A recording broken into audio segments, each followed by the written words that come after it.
Hey guys, in this video we will be taking 5 questions of GATE and NET previous year questions. Okay, तो यहाँ पे क्या है, one of the header fields in an IP datagram is time to live. Okay, time to live एक मतलब हमारे पास portion होता है, कुछ बिट्स इसके लिए असाइन की जाती हैं IPv4 के हेडर में। तो ये एक्चुअली क्या करता है, क्या जरूरत है इसकी, ये पूछा गया था गेट 2010 में। ओके, सो इसलिए इस क्वेश्चन का जैसे it can be use to prioritise packets. Prioritise तो नहीं करता ये पैकेट्स को बेसिकली, ये तो इसलिए होता है कि हॉप टू हॉप कितने हॉप्स तक वो टीटीएल है, जो वो पैकेट है, जो वो टाइम टू लिव का मीनिंग ये है कि कितना टाइम वो जीवित रहेगा नेटवर्क में। तो अगर पैकेट है उसमें मैं टाइम टू लिव में 10 सेट कर देता हूं, तो एक हॉप मतलब एक राउटर क्रॉस हुआ तो उसकी वैल्यू 9 लगी, सेकंड हॉप क्रॉस हुआ तो उसकी वैल्यू 8 रह गई। तो हर हॉप पे वो टीटीएल है जो एक एक डिक्रीज होता जाएगा, और जैसे ही वो 0 होगा नेटवर्क उसे डिस्कार्ड कर देगा, उस पैकेट को लूप नहीं कराएगा। लूप क्यों नहीं कराएगा, क्या प्रॉब्लम है लूपिंग की? अगर पैकेट लूप होते रहेंगे, मान लीजिए ऐसे 3-4 पैकेट हैं जो लूप होते रहे और काफी बड़े साइज के हैं, या बहुत सारे पैकेट्स हैं जो लूप हो रहे हैं लेकिन वो छोटे साइज के हैं, तो उनका प्रॉब्लम क्या है कि कोई भी डेस्टिनेशन उन्हें रिसीव तो कर नहीं रहा, वो सिर्फ बैंडविड्थ कंज्यूम कर रहे हैं मेरे नेटवर्क की, जो कि मेरी एक प्रॉपर वेस्टेज है बैंडविड्थ की, राइट। और बैंडविड्थ होती भी काफी कॉस्टली है, तो इसलिए हमें उसे वेस्ट नहीं करना, प्रॉपरली उसे यूज करना है ताकि जो सिस्टम्स हैं वो प्रॉपरली काम कर सकें और फास्ट वे में काम कर सकें। इसलिए जो जो टीटीएल है वो सेट किया जाता है प्रॉपरली कि सोर्स टू डेस्टिनेशन के बीच अप्रोक्सीमेटली इतने हॉप्स आएंगे, तो उस केस में उसे उस हिसाब से सेट करके हर हॉप पे वो डिक्रीज होगा, और जैसे ही उसकी टीटीएल की वैल्यू 0 होगी उस पैकेट की, पर्टिकुलर पैकेट की, वहां पे वो डिस्कार्ड कर दिया जाएगा। तो क्वेश्चन के यहाँ पे क्या है, टीटीएल हम एक्चुअली किसके लिए यूज करते हैं? It can be use to prevent packet looping. This is the perfect answer for this. Yes, इसका जो एक कॉन्सिक्वेंस है वो ये है कि थ्रूपुट ऑप्टिमाइज हो जाती है। यस, ये डिले रिड्यूस करता है, क्योंकि अगर मल्टीपल पैकेट्स हैं जो उनका टीटीएल 0 होता जा रहा है, अगर वो पैकेट डिस्कार्ड हो रहे हैं या उसके डिस्कार्ड होने से पहले वो रिसीवर तक पहुंच रहे हैं, तो हमारी जो बैंडविड्थ है वो वेस्ट नहीं हो रही। तो जो एक्चुअल पैकेट्स जो पहुंचना चाहते हैं डेस्टिनेशन तक, वो फास्ट पहुंच सकेंगे, तो डिले कम होगा। और जो प्रायोरिटी इसके साथ कोई रिलेशन नहीं है, तो इसलिए ये प्रायोरिटाइज नहीं करती पैकेट्स को, जो टीटीएल बेसिकली वैल्यू होती है। तो इसलिए option D is the perfectly matching candidate. Moving on the next question. Suppose computers A and B, okay, IP addressing का ये क्वेश्चन है कि एक ए है मेरा जिसका आईपी एड्रेस है 10.105.113 है ये, और जो B है उसका आईपी एड्रेस है 10.105.1.91, okay, respectively, and they both use the same net mask. इन दोनों का सेम सबनेट मास्क है, ओके, सबनेट मास्क है। Which of the following values of n, इसे n बोला गया है basically, given below should not be used, बहुत ही important word, should not be used if a and b should belong to the same network. इसमें question में क्या कहा गया है कि अगर A and B जिनका सबनेट मास्क सेम है और ये दोनों सेम नेटवर्क में हैं, तो ऐसा कौन सा सबनेट मास्क इन चारों ऑप्शंस में होगा जिसे हमने यूज नहीं करना? ठीक है, अब क्यों नहीं यूज करना, कैसे करना है, वो आपको मैथमेटिकली मैं समझाता हूं। अब पहला ऑप्शन देखते हैं, ऑप्शन ए 255.255.255.0। इस केस में क्या है, इस केस में अगर मैं सबनेट मास्किंग में एंड करना होता है बेसिकली, इसको एंड करूंगा इसके साथ, तो क्या आ जाएगा 10.105। बेसिकली नेटवर्क आईडी निकालने के लिए ये हम करते हैं 1, यहां पे आ जाएगा 0 क्योंकि एंड में 0 है, और सेम ही यहां पे एंड करूंगा 255 को, तो क्या आ जाएगा 10.105.1.0। तो ये क्या आ गया, नेटवर्क आईडी आ गई दोनों आईपी एड्रेस की, ये तो सेम है, इसका मतलब इसे हम यूज कर सकते हैं बिकॉज ये दोनों आईपी एड्रेसेस इस नेटवर्क आईडी से, मतलब सेम नेटवर्क से के पार्ट हैं। ठीक है, ये दोनों आईपी एड्रेसेस सेम नेटवर्क के पार्ट हैं, तो यहां से तो प्रूव हो गया। तो इसका मतलब ये तो यूज करना नहीं, क्यों? क्योंकि यहां पे नॉट है। नॉट मतलब कि कौन सा ऐसा सबनेट मास्क होगा जिसके जब मैं एंड करूंगा उस सबनेट मास्क को इन दोनों आईपी एड्रेसेस के साथ, राइट, तो इन दोनों आईपी एड्रेस के साथ। तो गाइज जैसे ही हम मतलब अगर ऑप्शन बी लेते हैं मान लीजिए, तो ऑप्शन बी में क्या है 255.255.255.128, तो 128 मतलब 255, तो पहले 3 तो ब्लॉक सेम ही है, तो फोर्थ ब्लॉक में हमारे पास है 128। तो 128 का क्या होता है, अगर आप 8 बिट्स में इसे बनाएं 1 0 0 0 0 0 0, 4 bits, 3 bits and 8 bits, right? 4 bits and 4 bits. तो जैसे ही आप 128 को करेंगे तो आपको ये बनाना पड़ेगा, 113 का बनाना पड़ेगा और 91 का बनाना पड़ेगा।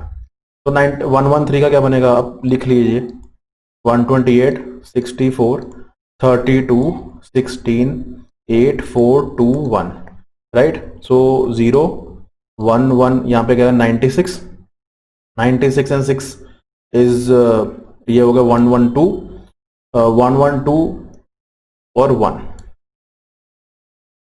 तो हमें ये चाहिए, ठीक है। ये होगा 113 का। अगर ऐसे ही 91 का बनाएंगे तो क्या आएगा 0 1 0, नहीं तो 96 बन जाएगा ना। तो इसके बाद क्या आ जाएगा 64 और 16, it will be 80, then 88 and 3, ये होगा 91, राइट। तो जब 91 होगा, अब आप देखिए 128 का देखिए फर्स्ट बिट ही सिर्फ 1 है, और यहाँ पे अगर 1 लिख दूं, यहाँ पे 1 लिख दूं, तो दोनों में ही जो एंड ऑपरेशन होगा तो 0 0 बन जाएगा, और तो सारे जीरोज ही हैं 128 वाले में, राइट। तो यहाँ पे भी मेरा जो आईपी एड्रेस का मतलब नेट मेरा आ जाएगा, नेट आईडी आ जाएगा, दैट इज 10.105.1.0, और यहाँ पे भी 10.105.1.0 आ जाएगा। ओके, सो इसका मतलब अगेन ये सेम ही नेटवर्क से मैच हो गए, सेम ही नेटवर्क में हो गए दोनों, तो ये भी ऑप्शन नहीं है। ऑप्शन 3 की बात करें, अगर 192 की बात करें तो 192 क्या होता है, 192 ये होता है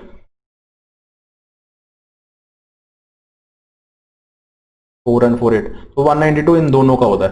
अगर यहाँ पे भी आप 1 1 कर लेंगे तो यहाँ पे क्या आ जाएगा, ये वाला 1 और ये वाला 1 दोनों से एंड होके ये हो जाएगा, तो मतलब शुरू के बिट्स क्या हो जाएंगे 0 1 और 0 1 दोनों में ही। तो ये क्या हो जाएगा गाइस, ये हो जाएगा 64.64, मतलब कि 10.105.1.64।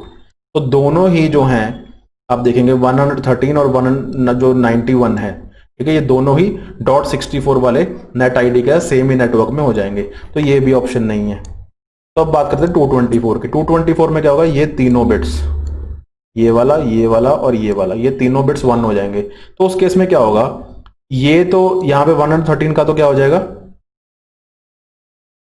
तीनों 1s हो गए ना, तो यहाँ पे क्या हो जाएगा 113 वाले का आ जाएगा .96, और जब आप यहाँ पे देखेंगे, आप यहाँ पे भी कर लीजिए तीनों का, तो यहाँ पे क्या आ जाएगा, यहाँ पे आ जाएगा 010, मतलब कि .64।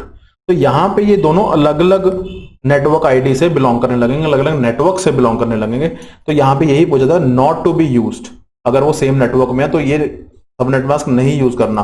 तो ऑप्शन डी इज करेक्ट, क्योंकि ऑप्शन डी जब यूज करेंगे आप .224 यूज करेंगे तो उस केस में क्या हो जाएगा, आपको अलग अलग नेटवर्क जो आईडीज हैं वो आएंगी आपके पास देखने के लिए, कि मतलब ये जो दोनों आईपी एड्रेस हैं अलग अलग नेटवर्क से बिलोंग करने लगेंगे। 113 है जो .96 से बिलोंग करेगा, और ये बिलोंग करेगा .64 से, जब आप 224 यूज करते हैं।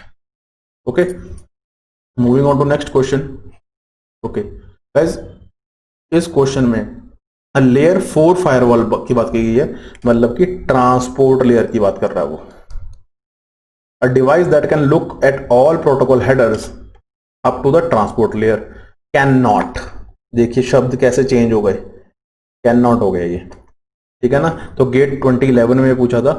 तो जो ट्रांसपोर्ट लेयर है ना गाइस, कोई भी लेयर है वो अपने नीचे वालों को तो सब कुछ ब्लॉक कर सकती है, उन्हें डायरेक्ट कर सकते हैं कि ये काम करो, लेकिन ऊपर वाली प्रोटोकॉल्स, ऊपर वाली लेयर्स को नहीं कर सकती, ठीक है। तो जो ट्रांसपोर्ट लेयर है किस किस को गाइड कर सकती है, नेटवर्क लेयर को, उनका एक्सेस रोक भी सकती है, एक्सेस भी करवा सकती है, डेटा लिंक लेयर को और फिजिकल लेयर को। ओके, तो ब्लॉक ऑल, तो नीचे शुरू कर लेते हैं। Block TCP traffic from a specific user on a multi user system during 9 PM to 5 AM। Obviously जो ये ट्रांसपोर्ट लेयर है अपनी लेयर और नीचे की सारी लेयर्स का काम रोक सकती है, चला भी सकती है।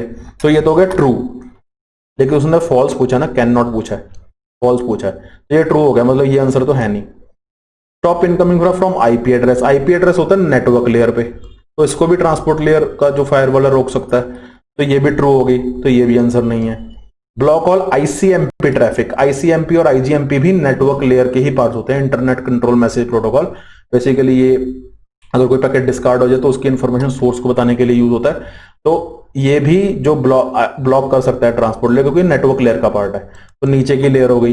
Block entire HTTP traffic, HTTP होता है पार्ट एप्लीकेशन लेयर का, तो एप्लीकेशन लेयर को तो कोई भी एक्सेस उसका ब्लॉक नहीं कर सकती ट्रांसपोर्ट लेयर, तो इसके लिए ये फॉल्स हो गया and this is our correct option, क्योंकि उसने कैन नॉट पूछा था। ओके गाइस, सो गेट 2011 का ये क्वेश्चन था, option A is correct. Moving on to next question. Okay, ये भी बहुत प्यारा क्वेश्चन है, बहुत आसान है, और इसमें क्या पूछा है कि हमने बताना कि ये जो काम है M1 M2 M3 है, जो एप्लीकेशन लेयर लेवल की जो प्रोटोकॉल है, कौन सा काम कौन सी प्रोटोकॉल करती है। तो जो ईमेल का सेंड है from client to its own mail server, ये क्लाइंट का मेल सर्वर, SMS मत समझिएगा, ये क्लाइंट का मेल सर्वर है, ये काम करता है SMTP। और क्लाइंट के मेल सर्वर से जब रिसीवर के मेल सर्वर के पास पहुंचता है, वो भी काम करता है SMTP।